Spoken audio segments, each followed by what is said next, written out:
full of grace, the Lord is with you. Blessed art among women, blessed is the fruit of thy womb, Jesus. Holy Mary, Mother of God, pray for us sinners now and at the hour of our death. Amen. Saint Augustine, pray for us.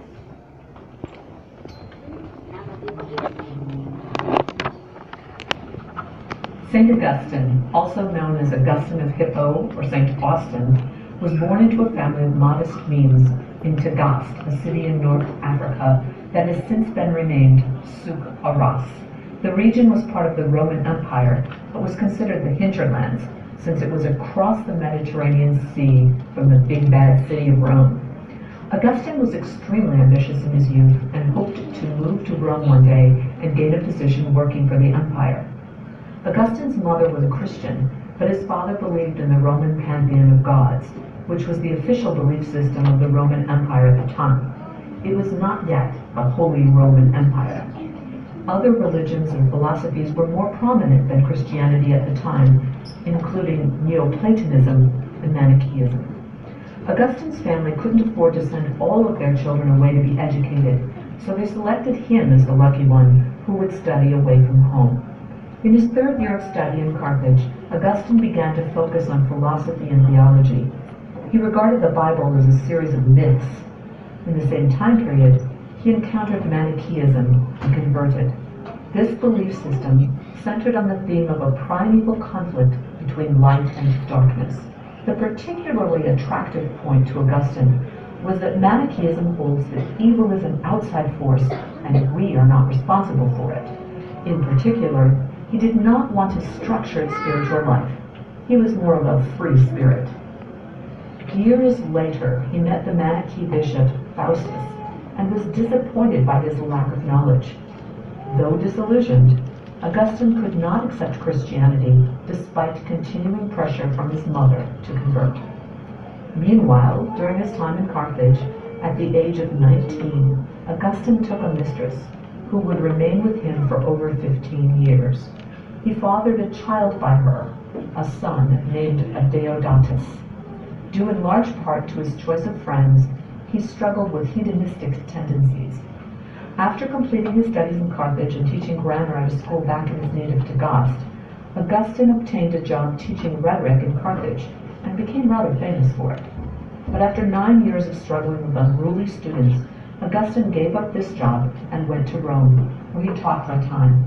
He eventually landed a prestigious appointment as the imperial professor of rhetoric in Milan. His dream of working for the Roman Empire was, at last, a reality. While in Milan, Augustine went to hear the Christian bishop Ambrose give a sermon. Augustine wasn't particularly interested in religion, but he had heard that Ambrose had a very artful speaking style, and he wanted to observe it in conjunction with his teaching of rhetoric. In listening to the sermon, Augustine suddenly realized that what the Manichaees had told him about Christianity was untrue. He soon decided to abandon this religion because he had been, for some time, on a quest for the truth, and the idea of being fed lies was more than he could bear. Still, he could not accept Christianity, so he was simply afloat, searching for the truth, but with no attachment to any particular religion.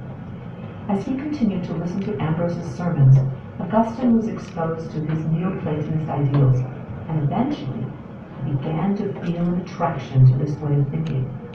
Ambrose spoke of God as pure spirit, which Augustine liked, and he also was attracted to the symbology that Ambrose used. Nonetheless, Augustine still was not ready to embrace Christianity because of his continuing struggles with the flesh. In 386, while in a garden in Milan, Augustine heard a child singing over and over again, "Take and read, take and read." He reasoned that a child would have no reason to say such a thing over and over again, so he decided it was an angel sending him a message.